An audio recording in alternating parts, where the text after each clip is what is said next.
This is our special panel discussion on the art of communication and connection. And we're going to be discussing empowering patients and care partners when there's a life-limiting, life-threatening illness in the family. I'm Dr. David Geldmacher. I lead the Division of Cognitive and Behavioral Neurology. I'm joining me are Manjari Sharma, a photographer whose art is now on display up on the 5th floor, and our family's journey through dementia and its care, and then Alison Walker, who's the director of the South Highland Center, that provides care to people with dementia and is a sense of community for those folks and their families. So we're going to be mostly doing this as a panel discussion, discussing among ourselves, asking each other questions and throwing out answers, but I certainly hope this will be interactive for everyone. And we do have an online audience as well, so when we questions, we will be taking some of those questions from online as well, and really we'll be moderating that aspect of it. So, some disclosures. This is a accredited certified medical education activity. So, we have our disclosures, and none of them are relevant to the content of today. I'm not sure everyone was able to review these. Our learning objectives, and certainly we hope each learner has his or her own objectives, but I hope by the end of the session our learners will be able to discuss the role of therapeutic art programs in patient well-being and describe the potential roles of experiencing art as the caregiver and the understanding and quality of life of patients. And for our clinicians also, I didn't put it explicitly on the slide, but for understanding, improved understanding of the aesthetic domain and how it can help us. So I think this is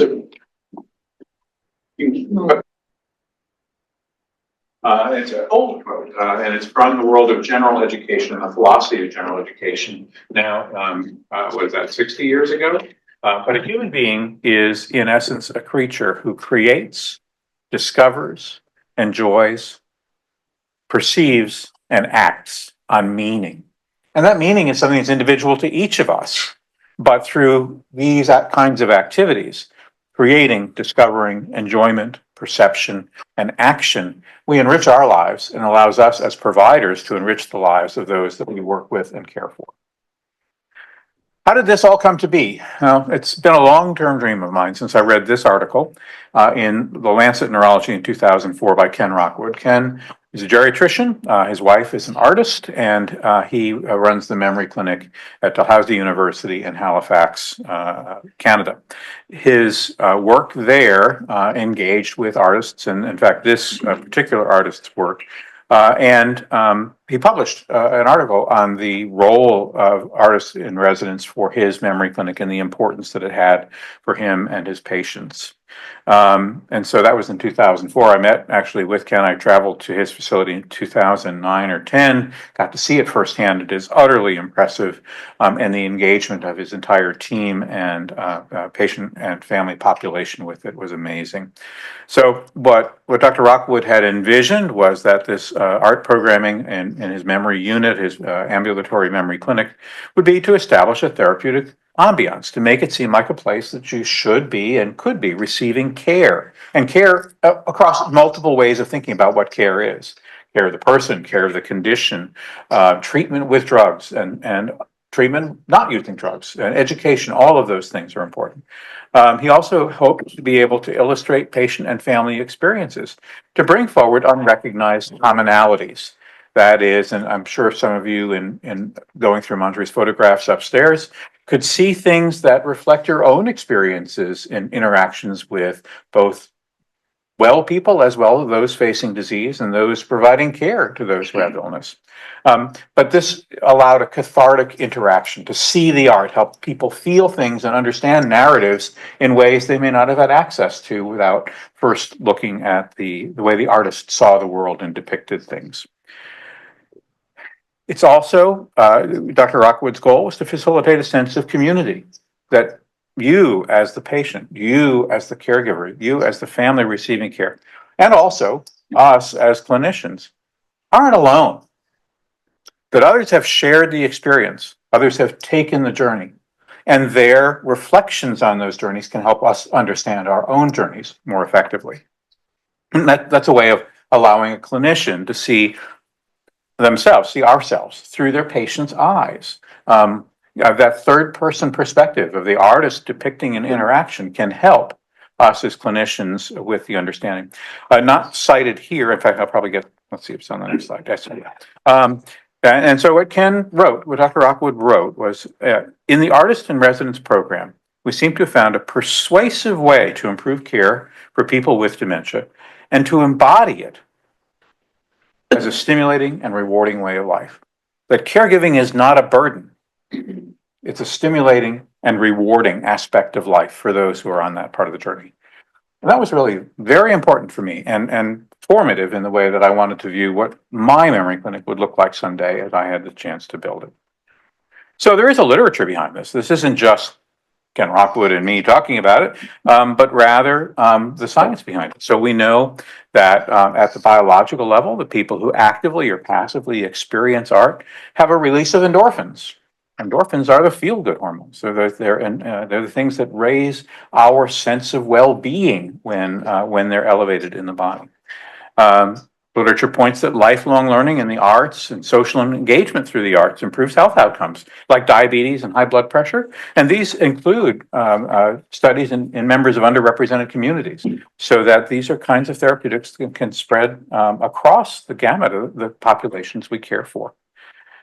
But for people with cognitive disorders, participation in all sorts of arts, all across the aesthetic domains, poetry, music, visual arts, including art appreciation and storytelling, verbal art, that it relieved stress. It improved communication between people. It improved the quality of life for both patients and caregivers. And to me, that's long been the focus of what our memory clinic is built around, is enhanced, optimized quality of life for the person affected by the dementia, directly affected by the disease, and those affected by the dementia in the caregiving and family roles. In the palliative care environment, art programming helps family members and other caregivers to cope with grief, and it supports the recovery. And the line I didn't get on this slide is that in the educational domain, in clinical education, understanding aesthetic is something that can give you a chance to pause, to move away from the challenges, the production line of care, and take a step back and feel and understand and share those feelings and understandings with our learners, with our patients and their families, and with each other as a community of providers.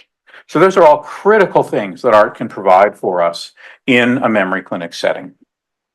So our focus today is going to be on really two parts of this set of interactions. Communication, and that's, we talked a little bit about this in the workshop earlier today. Communication doesn't need to be words. Communication can be interactions, it can be touch, it can be looking, it can be hearing, it can be feeling. And so I think those are important things, and Manjari's photographs really illustrate that through her family's journey. And then connection, and she's emphasized this very much as well, that connection with strangers, with a high five in the park, or a nod on the forehead to a stranger, a sharing of flowers.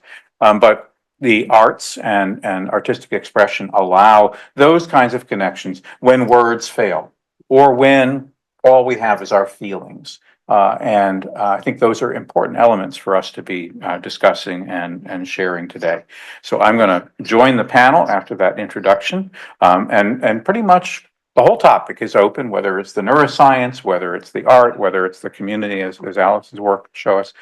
We can talk about those things. And you have a video as well, is that right? Okay, so let's have a little bit of conversation, and then I think once we've had built some of that and got a sense of where the audience wants to take this, we'll have Alison walk our way through her video as well. So this is one of Manjari's photographs, and I'm going to swing around to the other side. So for my fellow panelists, is there anything you wanted to jump in on at this point, reinforce or open up further the things that I've introduced? I will always have so many questions for Dr. Geldmacher, because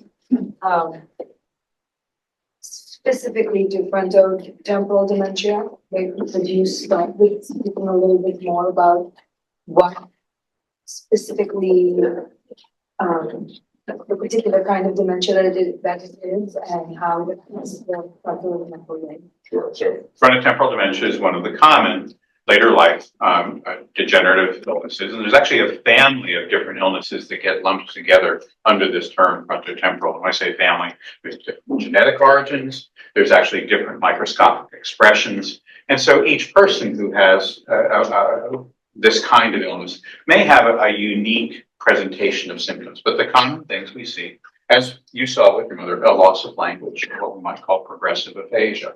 Our left frontal lobe and our left temporal lobe are critical for the interpretation of language and the generation of language. And so when people have frontotemporal dementia, their words often break down.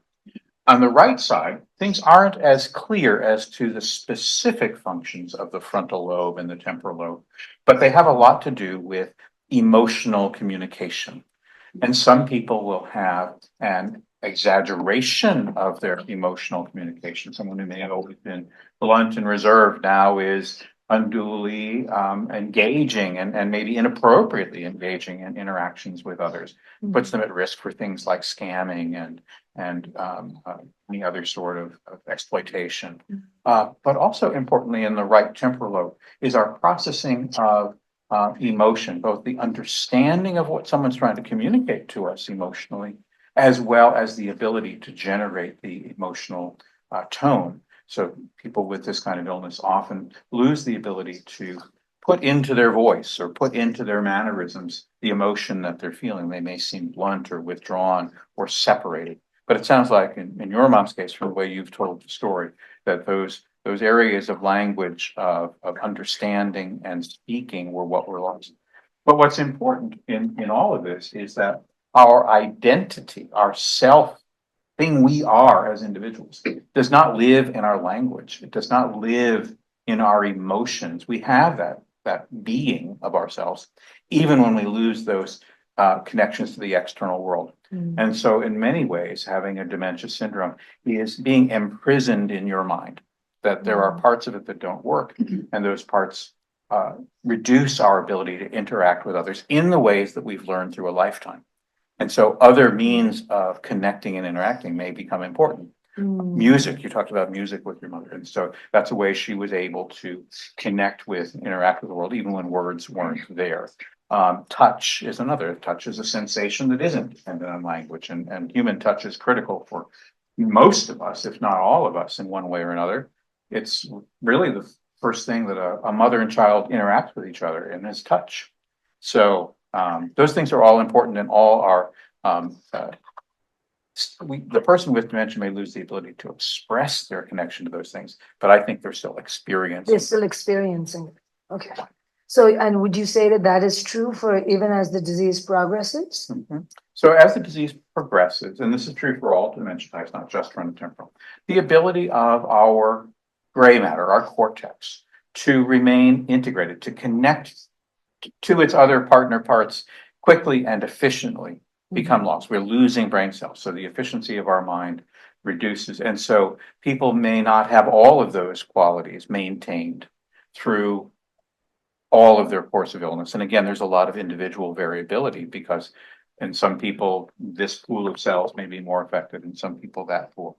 But in general, and I've done some research with one of our UAV students here, looking at sense of self-identity in people with dementia advanced enough that they required nursing home level care, but not so advanced that they had lost their words. And in those people, they express clear sense of agency, that I want to do this, clear sense of ownership, this is mine.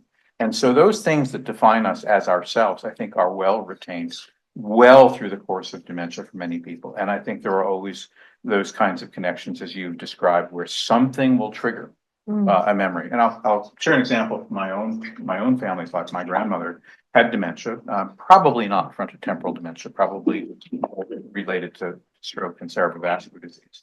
But she was 90 some years old and had reached the point in her course of illness where she basically wasn't interacting with the world. She was only interacting within herself.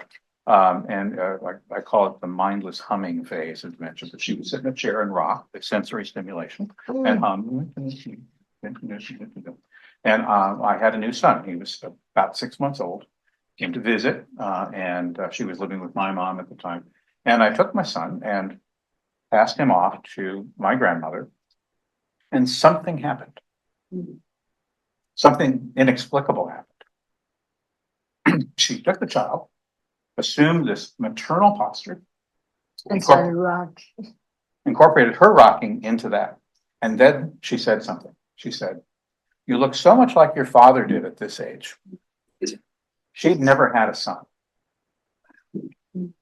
So I was the only one who could possibly be what she was referencing. And it came up, it welled up through the emotional side of her mind. So beautiful. And it was the last sentence she ever spoke. She was dead 6 weeks later. So that's a sign of the things, right? The emotion that connects us, the touch that connects us, the roles that connect us, even in advanced dementia. I think that's really critically important. I'm sure you've seen similar things. What have you seen else in terms of this? Well, mainly with one thing that we had discussed is you will have someone that cannot even string together 3 to 4 words. But then you have a musician come in and start playing Amazing Grace or anything like that, and they can sing every word of it, every verse. I once had a speech therapist tell me that if you've got someone with aphasia, that you can either sing Jingle Bells or Happy Birthday, and they usually have that memory that they can follow along with that. And that's what I found with our people. We have music 3 days a week, and it is the highlight of their week because they immediately connect with it. Now, there are those that when you have a little bit louder music, that aggravates them, and that's not their thing. Yeah. But the next thing may be that they love looking at photographs or magazines. Yeah. But one in particular, she was an employee here at UAB. And the funniest thing with her is the music aggravated her very much so. But whenever we would paint, everything was green and gold. Everything. And so that was her voice, was to be able to do artwork. I don't know if you've ever seen some of the art that's generated by the participants in adult daycare or dementia daycare. I have it all over my home. It's gorgeous. It's often, despite this very limiting illness, brilliant colors, and the compositions are simple but very effective in telling a story. We have flowers and seashore, things of that sort, and different media. There's collage, there's paint, and it's a means of expressing that self that has been perhaps separated by the world by the loss of language or the loss of emotional communication, but they have other outputs, other channels that allow them to express themselves, and in this case, generative art. And I think that's a big part of what happens in art therapy, and I think there are many roles for that in connecting to that person. Are there reasons in your life that could lead up to you developing this condition? Is it genetic, or is it? Can you speak to that? So there are forms of frontotemporal dementia, in fact, most of our forms of dementia, Alzheimer's included, that have a strong genetic relationship.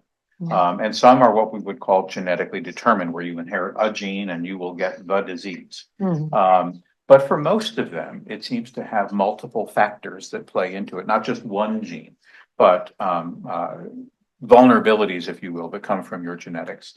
And then with other things that might happen in your life or in your brain, stroke-related changes or diabetes or head injuries, it allows those symptoms to emerge. We're in a new era in dementia care in just the last year, where we are now able to use blood tests to pick up the markers of Alzheimer's disease. And in a person who previously would have needed to wait until autopsy to know that they had the illness, and now we have that.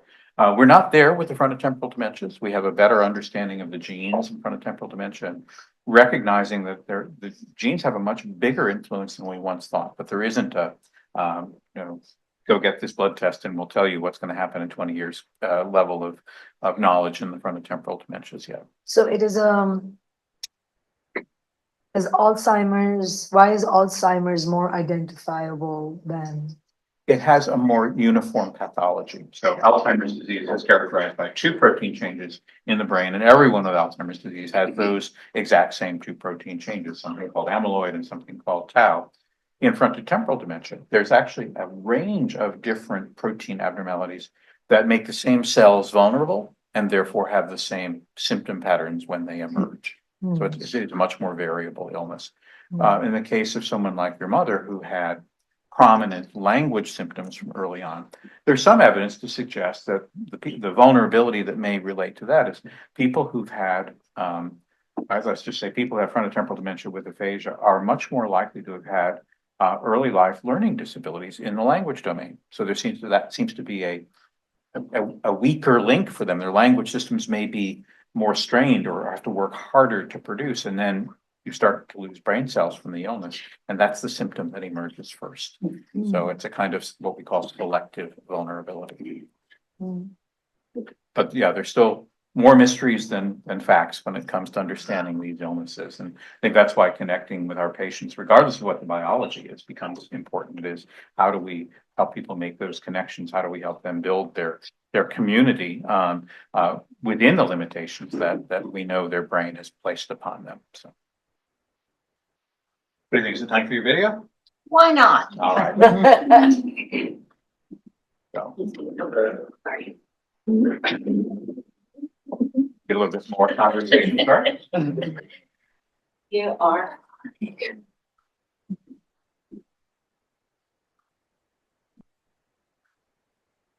So give us a little background. Well, this was created for our 25th anniversary, and we're now at 27 years. But we interviewed a couple of family members, and we just showed the activities that they do throughout the day.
There's some of the participatory art that they're able to do there.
The last lady in that is one that makes me think about what you were just talking about.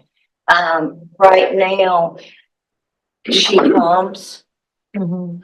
and she's the sweetest thing. She'll reach out her hand to you and say, I'm Joan, and I love you. But she can't really say anything much more than that.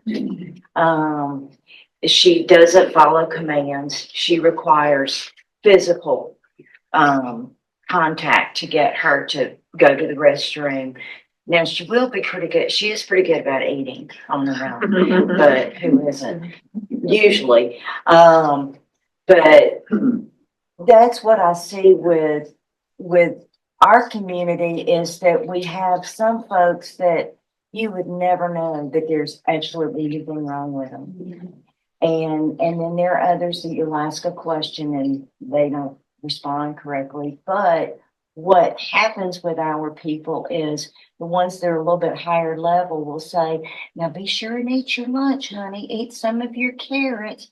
Oh, you've got a number 6 over there on your bingo card. So they help each other and they take care of each other. And I think that's the great thing about our community. And we are taking care of them. But I feel like the biggest thing that I came to realize is more than taking care of those people, we are taking care of their family members. Mhm. I mean, probably 90% of our clients are parents of children that still have to work every day. And the rest of them are just spouses that they need to be able to go to the grocery store without fear that they're going to have their loved one wander off. Mm. And I think one of the greatest things that we can do for our families is that we do a daily documentation sheet for them. So we tell them how much they've eaten, how much they participated in the exercise or the music, when they went to the restroom. And if we see anything out of the ordinary, we also document that so that they can say, well, you know, I kind of noticed that too. So maybe I'll get them to the doctor. And one of the other portions that I try to do for the families is be a good resource for them. And I hate to sound like a public service announcement for Alzheimer's of Central Alabama, but I think that ACA is one of the greatest things that we have the benefit of having here in Central Alabama. They cover probably about 75 scholarships a month at $300 a person a month. And that takes a good chunk of the burden off of a child who is taking care of their parents and also going to work. We have 21 clients this month on ACA scholarships, and we get probably $50,000 to $60,000 per year from them in scholarship money. But they don't just provide us with scholarships. They have a weekly newsletter that they send out, and this is where it really affects and helps the caregiver. Is they list probably 6 or 7 different in-person or Zoom support groups. Mm. And the last gentleman on that was talking about his wife, he brings her every day and he just gets respite, but he does go on Tuesday and go on to a Zoom meeting. And he said that there are people in California and whatever, and they can just say, I'm seeing this.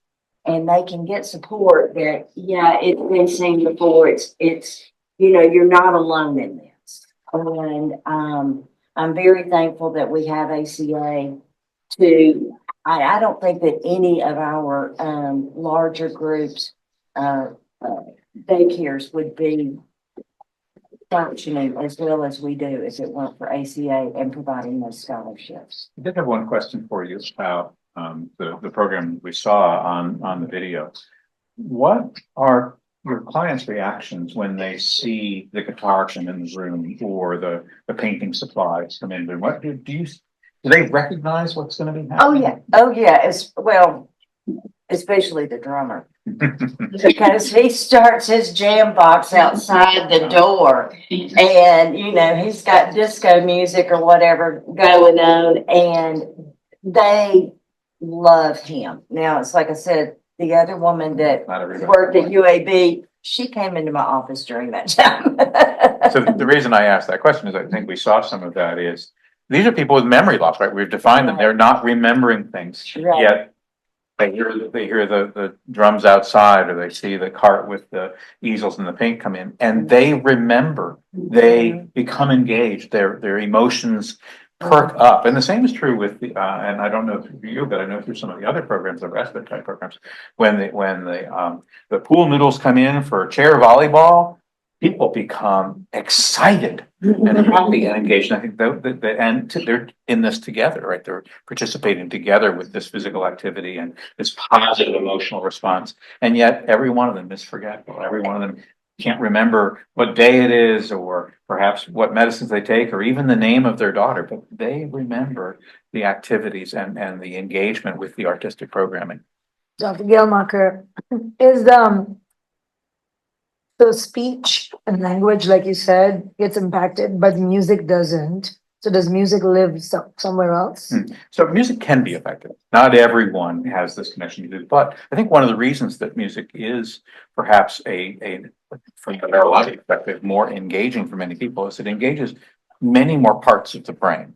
So we have rhythm, we have melody, we have harmony, we have lyrics, and all of those become piled on top of each other, and they can fill in the holes, right? Probably most of you had the experience of singing along with a song and realizing I don't know the next verse, but I keep the rhythm and the melody going. And so I think that's what music does, is it engages broad regions of the brain in a cooperative and interactive way that language is much more restricted.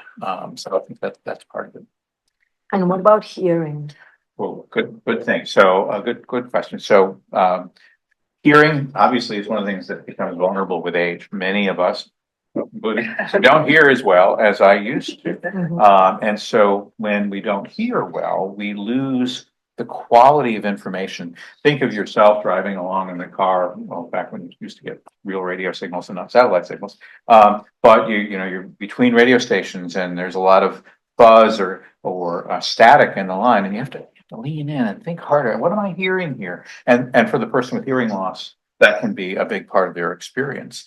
And for someone with aphasia, like your mom experienced, that loss of quality can be restricted to the words. So they may be able to hear the cat meowing 3 houses down, but not know when someone is saying the word, not know what the word bathroom means, or not know what the word potatoes mean. And so they lose information and they have to work harder to process it. So. What causes repetition of words? My wife was just repeating the same word continuously. So there's a part of our brain that actually is involved specifically with repetition. It's got a name, it's called the phonological loop. But for many of us, if in the old days when we have to remember a phone number and you whisper it inside your head, you don't say it out loud, but you're repeating the number in your head. So we have a system for doing that. And when someone loses some of the other connections in their language abilities, then that repetitive system may be the only thing that they have running at that point. So it becomes self-stimulating in the same way that my grandmother rocked or hummed. The repetitive sequence may be a way of keeping their mind active and keeping them engaged in whatever else is happening around them. But that system, that phonological loop, is what allows us to repeat a foreign phrase or a nonsense phrase without having any knowledge of what it means. So that when someone is saying the same word over and over again, it doesn't mean they're thinking of those words. It may simply be the sounds that they're reproducing. And your story about her handwriting, right? So when she moves from writing her name to writing a series of curves, that's sort of maybe a self-stimulating thing. But the fascinating one that you described is she writes your name and then writes what you do. Yeah. And so that writing your name connected her somehow with the greater knowledge of what you are. I think that's one of the things we always try and do is if we're working with an individual, we want to tap into what we can with them. What's my daughter's name? And that may help them tap into other knowledge and other information and allow them to express it. So we're trying to bridge this out or cantilever out many times. I'm sure you see this with your clients where one thing will trigger something else that the person may not have been able to get to on their own. Well, we're doing a program right now and it's through UAB Arts and Medicine and it was designed for people with dementia and it's called Time Slips. And so a facilitator comes in with a photograph and she goes around and asks different people, well, what are these people doing in this picture? What do you think's going on? Might be people at the beach. One of them was of two penguins and they made this whole love story between the two penguins. But you know, she would draw it out of them by asking them the questions, but she didn't answer them for them. She got their answer and we made a whole story and she would continually read it back. And then at the very end, she says, well, what should we name this? But it is a great program because she can go around to each client and ask their opinion. And even if they have very limited speech, they might just say something like, well, she's pretty, you know, just a common statement that they, you know is acceptable. But that program is new to us and it's been really good to stimulate all of them and get them involved. So they see an image and then they make up a story to go with it. And storytelling is an important creative activity as well. You know, we've focused on the visual here, but storytelling is a verbal art and it can be a well-defined verbal art, but people who are losing the words may not be able to do it. But having a prompt, looking at a picture and saying, this is what I see, is something that can be very valuable. So are there questions, other questions? Thank you, sir, for your question. Are there other questions from the audience that we can address? How about the Zoom audience?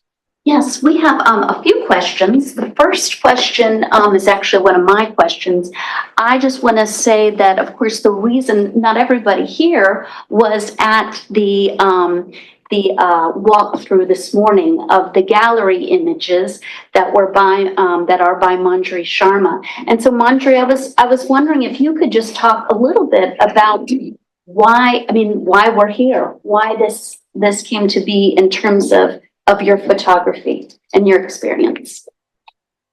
Well, I've been photographing my parents for over a decade. It started when my mother had early onset dementia. We didn't know what kind of dementia it was. Actually, we had a few misdiagnoses before that and didn't really understand. But what I did understand was that things were disappearing really fast, and my photography, I'm a visual artist, primarily use the camera to tell my stories, and I started to make pictures of, at first, really a lot of portraits of just my mother, and then portraits of interaction of my mother and my father, and then other caregivers around that could bring her to engage in ways that she was rapidly losing. And her language was the first thing that was affected and impacted. And then arts and medicine, I shared this work with the Birmingham Museum of Art 3 years ago in an artist talk, and arts and medicine and I started talking about how it would be so wisely placed in an environment where we could get people to share about different stories that they're experiencing. And that's how this exhibit came to be. And then Dr. Geldmacher and his memory clinic plan was just so perfectly aligned with his desires of wanting to have this facility and this, to provide for caregivers and patients. But I'm learning some things here from Dr. Geldmacher that it's still an education for me. There's so much unknown. So that's how I came to be here. But I only have another question for Dr. Geldmacher. So before I do that, maybe you should go through yours. And look, there's two more here. I just had a question for you, Manjari. Was your mom a creative person, and did she become more creative as her disease progressed over time? Did she become more creative, did you say? I think she became more creative with her communication. And that's what I thought was very powerful. She was a person who believed in ritual. She did sing. She had a beautiful voice, and uh, rhythm came very naturally to her. She danced. We loved when she danced. So those were things that she was very full of life. She laughed loud, and so all of those things kind of disappeared quickly, but her ability to communicate, I feel like you go through this grieving process because there's a loss of all the things that you identified as your mother, all the things that she used to do. But in staring and photography is a way of seeing and taking the time to see and stare. So in the process of doing that and just watching the interaction between my mother and father, I also started to appreciate some of the ways that she is still communicating and then finding new ways of connecting and communicating. So that is what I think was, and that's connected to my question, is do you have the ability, you're losing all of this, but you're still feeling things, like you said, you still continue to experience. So do you have the ability to make new rituals? Does a person who's experiencing memory loss can still form new? So again, there's a lot of individuality in this, and which parts of the brain are infected, and how this person coped with and remembered and learned things in the past. But yes, habit memories are things that can be formed even when we lose episodic memory. So episodic memory is our recall of what we've done. So if a week from now you recall being here in this conference, that's your episodic memory. Habit memories, however, we can build new habits and find new strategies for solving everyday tasks. So yes, there are different types of memory, and they can be differentially affected in different people. Kimberly, did you have another? Yeah. Yes, we do. Mhm. And Manjari, after Kimberly, I have a question. Okay. No, go ahead, go ahead. Okay. Well, so this is, we have something from Dr. Tucker that was from earlier in the presentation when you were having some conversations. But he says, if you're studying the effects of these experiences, how do you measure efficacy? For example, decrease in disruptive behaviors, sleep, decreased use of dosages of medications, etc.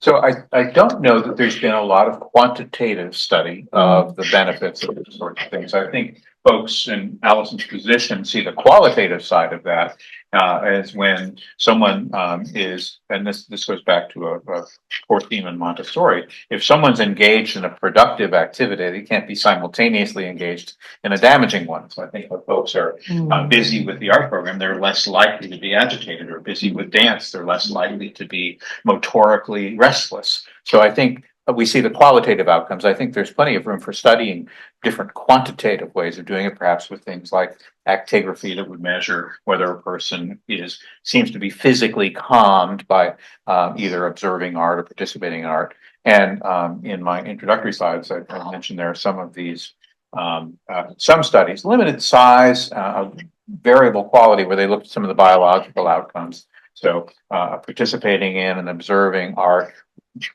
was associated with reduced levels of the stress hormones in the body. So I think there are clear physiologic mechanisms that contribute to that sense of well-being or reduced stress when in the experience of art, either production or observation. I have two-part question, one for Manjari and then one for Dr. Geldmacher, for my own benefit. Manjari, you live here, parents live in Mumbai, and you could only do all these things while you were there on site. What about all the journey while you were not there? Was other documentation there? Was somebody else taking pictures? How did you capture what was going on at that point? And Dr. Geldmacher, after she's done, how can we turn these things? My mother-in-law lived with us for many years, and she had dementia, and I was in passed away. And my son is here. If something happens to us in future, how do you turn all these things into education material for the families? Because my mother-in-law used to be there, and she looked perfectly normal. I had no clue what was going on. My wife is a pharmacist. She understood and took care of her mom. So, what are we doing in terms of education materials for the families? I mean, the question about life quality is again connected to this. I wish that in the early stages that communication of, look, this is a terminal illness. Here's how you can make it count. Here's how you can impact life quality. That ended up happening in my family. We all cared for each other and we found our own unruly way of landing into it anyway. But for me, when I wasn't with them, I feel like I valued more the time I had with my children. You know, it was also what I could do with the people present in front of me. Because dementia, in a way, was a knowledge on trying to be present with what's right in front of you. It's very easy to be so lost and longing for that which you don't have because it's sudden and tragic and difficult. But what you do have, actually, it's connected to something that happened to me when I was walking in the garden one time with my dad and mom. And I walked up to somebody and started to talk about how difficult it is. And this person I didn't know at the time had just lost their mom. And they said, you know what I see when I hear you? I hear all the challenges, but you know what? You can hold her hand. She is right there. You still have her. There's still a body present in front of you. You know, she's still walking. And he just started to count all the ways in which I still have my mother. Not the ways in which I don't have, but the ways that I have. And it was simply put, a very glass half full conversation. But it's when you shift it and you start focusing on that, there is so much to celebrate. So when I was away, those are the positive sides of it. I tried to make it count with my family, but it was also agonizing. I could not be there for them sometimes in moments that I really wanted to. But that's where this new community really mattered. You can't always be there in all the places, but if there is awareness around people supporting each other as much as possible, then, I felt like if something positive happened through a stranger, I felt like it was someone else carrying my task forward for me. She So, came in 2 years, almost 5-6 times, find a solution. She tried her best. She did very well. I'm sure. One follow-up thing on what Manjari talked about is what to do at a distance. I'm asked this now and again by people that we care for in the memory clinic. Can we do FaceTime or Zoom or whatever? And I find that for many of our people with cognitive impairments, changing the three-dimensional world and all the realities of harmonics and hearing and light and dark to a two-dimensional screen with a single speaker really fails a lot. That the person with dementia can't process that face on the screen as the grandson in the same way that she may have processed the grandson in her arms. So I think there's this blending of the sensory inputs that allow real interaction, face-to-face interactions, to be different than virtual. And many families try the virtual, and there's no harm in doing that. But I think they get disappointed when grandma doesn't recognize the grandson, and I think that's for the because of that. You're restricting that sensory input, like putting more static in the radio. And I have forgotten your question for me. I think there's a place for me upstairs. Especially materials for families. Okay, so yes. There are many educational programs and processes for families that are out there. Alvin's mentioned Alzheimer's of Central Alabama. There's our community here. In other communities, the Alzheimer's Association has local chapters, local support groups, and they do a lot of education. But the key element of this is people have to know they want to be educated. And I don't think we've done a good job of public awareness of these are the early signs of a potentially serious memory loss. These are the things we want to step in and identify that could be reversed. Sleep apnea, vitamin deficiencies, and people accept memory loss as a part of aging. And there are types of memory loss that are natural with aging, but that inflection point where it starts to reflect disease rather than aging is very difficult to communicate. And we get so used to the people that we're around, right? So, I couldn't tell you that my children, when they were little, that they were growing up, but my mom, we saw them every 6 months. He's gotten so huge, right? Because we don't see those little incremental changes. And I think that's what many families face. So I do think that we'll be seeing much more public education about dementia, particularly Alzheimer's disease, because now there are drugs in the marketplace that can affect the course of the illness to remove those one of the two bad proteins from the brain and slow down the progression. So I think we're going to see much more push toward education of physicians to be sensitive to observe, and to the community as a whole. I haven't seen any of the direct to consumer for these new medicines yet, but I think they're coming. And so, this is what to look for. The 10 early warning signs of dementia. So there's still a lot more public education to happen. But again, here in Birmingham on next Monday, is it Monday? It's Monday. It's Monday. I'm speaking to a community group about the new changes in Alzheimer's disease and what they're doing for us in the medical space, but also how do we recognize it. I wanted to also just go over one thematic thing, and I think this reflects very closely in what you have said. When my approach in our memory clinic, and this is obviously a gross oversimplification, but our approach in memory clinic here at UAB, I try to focus on one question asked to people. And that one question is, how is it going? And so if the person who is affected by the illness answers okay or better, we're winning. So I think we'd be able to communicate with your mom, even though she wasn't able to perhaps put the answer in words. But if she reached over and grabbed his hand, or nodded heads in, that's going to be a sign that things are okay. And then the same question asked to the second person, the caregiver or the caregiving system. How are things going? If they answer okay or better, we're winning. So if I get 2 thumbs up, we're doing everything right from the therapeutic perspective. If either one seems to communicate that it's not okay, then I have a target. The real conflict is, how do I balance the 2 okays, right? So some things are really good for patients. Sure, you can drive. You always wanted to anyway. Keep driving. That's not good for the caregiver necessarily. And that's where the work of memory kind of comes in, is balancing when it's not 2 thumbs up. But in terms of our approach to that person with the illness, are there things that we can do to help make it more okay? And so, for instance, your description of what happened during the pandemic, where people get literally barred into their apartments, that's not okay. It limits so much of life experience for that person. So we would need to figure out a way of getting around that if we could, or to facilitate getting past that as soon as possible. Question over in the corner. So with what you're just saying now and your answer to the last question from the Zoom meeting, kind of a combination of those 2 things. In terms of the tangible quantitative measurements that medicine and science wants for how art and art therapy, all kinds, affects the patient, in addition to the way that we want them to feel okay and have agency over their lives to some extent, whatever is possible. How do you balance those things in developing the studies that give us those measurements that prove?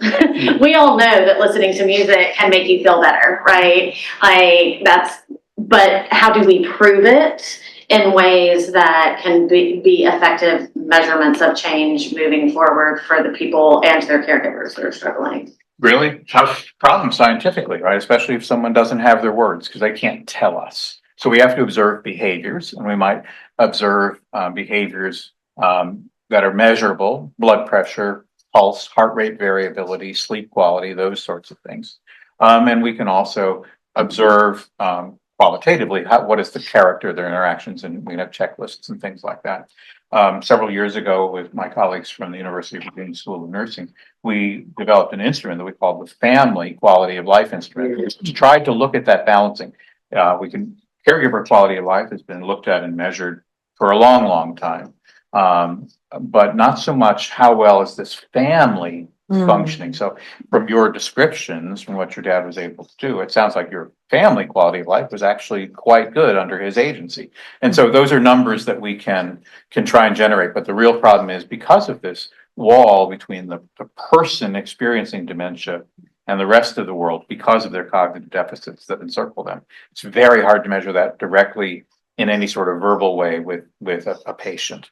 But I do think some of those other things, the physiologic measures, which can be obtained non-invasively, your smartwatch will tell you what your heart rate variability is. I think those are ways that we might look forward for new ways of studying that question.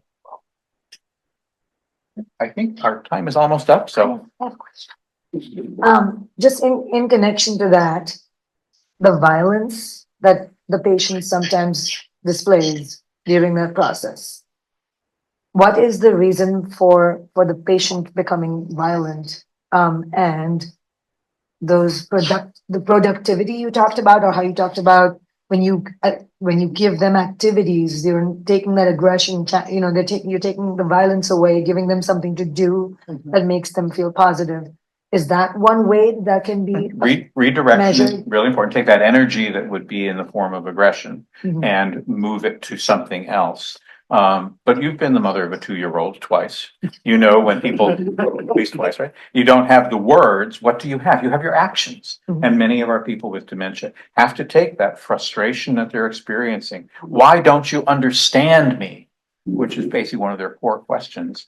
And it turns into a behavior instead of a verbalization. So I think it's how they can express their emotion when the words fail them, or when the understanding of the situation fails them. So you've lived through it. So that outburst is in response to their frustration on the world not being able to, or them not being able to express it. Right. It's often a reflection of their loss of agency. I can't make the thing happen that I want to happen. So now. So as a researcher in this field, what are some of the new things that are going to shift for the world? I know you said for Alzheimer's, but in general, has there been a new discovery that can shift the way we are all experiencing this illness? I don't think there's any breakthrough of that sort. What we are able to do is to take people who are experts in behavior and behavioral analysis and teach our patients, our providers, our healthcare teams, how to react when those warning signs of agitation are building and how to redirect. So a member of our memory clinic team, Dr. Rita Jablonski, is an expert in this care-resistant behavior. That is when you want someone to take a bath and they won't, and whether they're a 2-year-old or a 72-year-old, many of the same strategies are the same. But so and she studies these things. She's got research projects that are evaluating how do we help caregivers manage behaviors. But drugs are probably not the answer, because drugs are going to shut down the good neurons as well as the bad neurons and make the person sedated or dull or not able to engage in life as fully. First we had difficulty of understanding why she's going through all this, what she's doing. We are not able to understand, so we used to get frustrated and get angry. But at later stage, she lost her memory, speech and hearing. So it was more difficult to find out what's actually happening to her. Yeah, that's that wall around the person that they can't communicate it, they can't That understand was it. the most difficult period because she couldn't convey anything. Understood.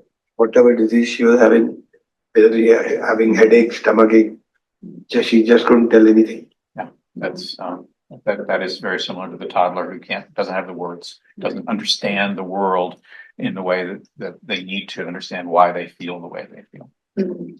I think we're out of time, but thank you, everyone.